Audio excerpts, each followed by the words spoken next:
శ్రీ మహాగణాధిపతయే నమః. ఐం మహాసరస్వత్యే నమః. శ్రీ లలితాంబికాదేవియే నమః. రాశి ఫలాల కార్యక్రమంలో భాగంగా మామూలుగా ఈ జూలై 12వ తేదీ నుండి ఆగస్టు 26 వరకు కుజ గురువులు కలిసి ఉండటం అనేటువంటిది జరుగుతూ ఉన్నది. ఎక్కడ?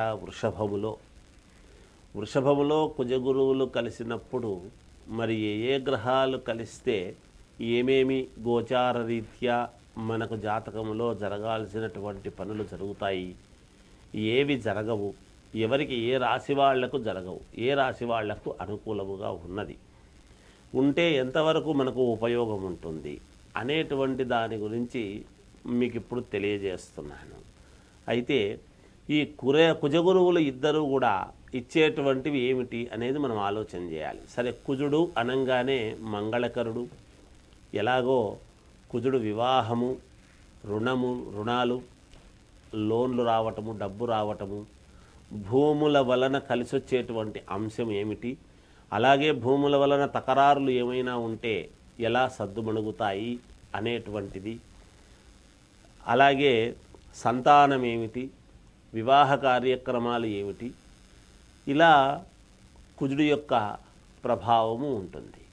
ఇక గురువు వచ్చేటప్పటికీ గురువు ఇచ్చేటువంటిది ఏమిటి? వరే నీకు గురుబలం బాగలేదు అనేటువంటి మాట ఒకటి వింటూ ఉంటాం. నాయనా నీకు గురుబలం సరిగ్గా లేదు అని. గురుబలము బాగుంటే ఏమొస్తుంది ఏమిటి అంటే గురువు అనుగ్రహం. మనం ఏ పని చేస్తూ ఉండినా, ఏ వ్యాపారం చేస్తున్నా కలిసి రావాలి, ఒక ఉద్యోగం రావాలి, ఉద్యోగంలో ఉన్నతత్వము రావాలి, అలాగే ఏదైనా విదేశాలకు వెళ్ళాలి, ఏ పని చెయ్యాలన్నా, ఒక కొత్తది ఏదైనా మొదలు పెట్టాలి అన్నా, ఇలా ఏది చేసుకుందామన్నా గురువు యొక్క అనుగ్రహము చాలా అవసరము. అందుకే గురువు అనుగ్రహించాలి. గురువు ఏమిస్తాడు?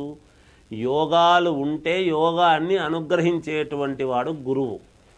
అందువలన ఈ కుజ గురువులు ఇద్దరూ కూడా కలిసి ఇప్పుడు ఈ వృషభములో ఉన్నారు. ఆ వృషభములో ఉండేటువంటి దాని వలన ఎలా ఉండబోతుంది, ఏ రాశి వాళ్లకు ఎలా ఉంటే మంచిదవుతుంది, ఎవరికి ప్రతికూలమైనటువంటి ఫలాలు ఉన్నాయి, అనుకూలమైనటువంటి ఫలితాలు ఎవరికి వస్తున్నాయి అనేటువంటిది ఇప్పుడు మనము స్పష్టముగా తెలియజేయడం జరుగుతుంది గాక. ఇది ప్రతి వాళ్లకు కూడా ఆలోచన చేసి జాగ్రత్తగా చూసుకోండి. అంటే లగ్నము ఇవి రెండూ ఉండవచ్చును.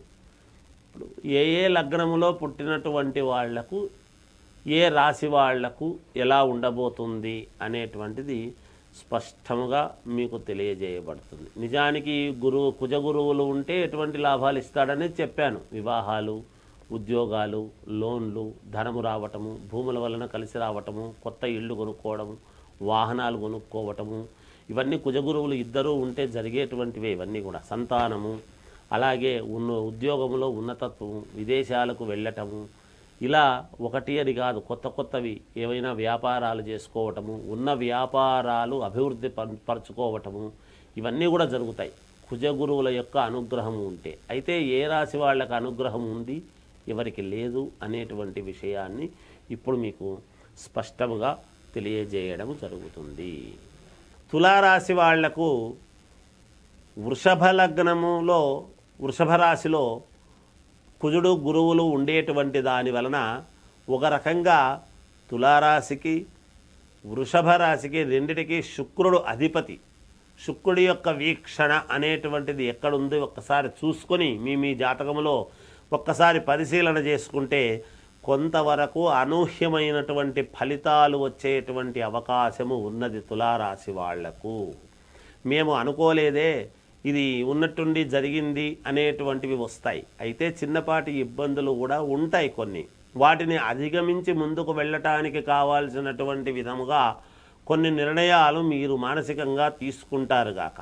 అలా తీసుకొని ముందుకు వెళ్ళేటువంటి విధముగా మీరు ఆలోచనలు చేస్తారు. ఎందుకు? ఇవి రెండూ ఒకరికి సంబంధించినటువంటి గృహాలు కాబట్టి, రాసులు.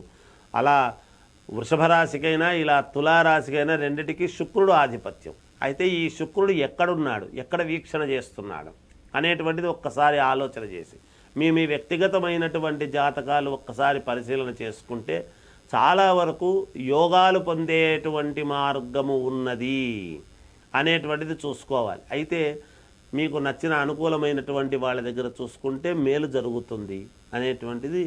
ఇంతే కాకుండా అనూహ్యముగా డబ్బు రావటం, స్త్రీ వలన మేలు జరగటము, విదేశాలకు వెళ్ళటం అనుకోకుండా అనుకోని ప్రయాణాలు పడటం, తద్వారా కొత్త వాళ్ళు పరిచయం కావటం, వాటి వలన కూడా కొంతవరకు మేలు కావటం, కొత్త వ్యాపారాలు స్టార్ట్ చేసేటువంటి విధానముగా మనస్సు వెళ్ళటం, ఏదో ఒక వ్యాపారం అయితే పెట్టాలి అని ఎప్పటి నుంచో అనుకుంటుండేటువంటి వాళ్ళు ఈ కాలంలో పెట్టేటువంటి దానికి ఉపయోగపడుతుందిగాక అనేటువంటిది తెలియజేస్తూ జయోస్తు.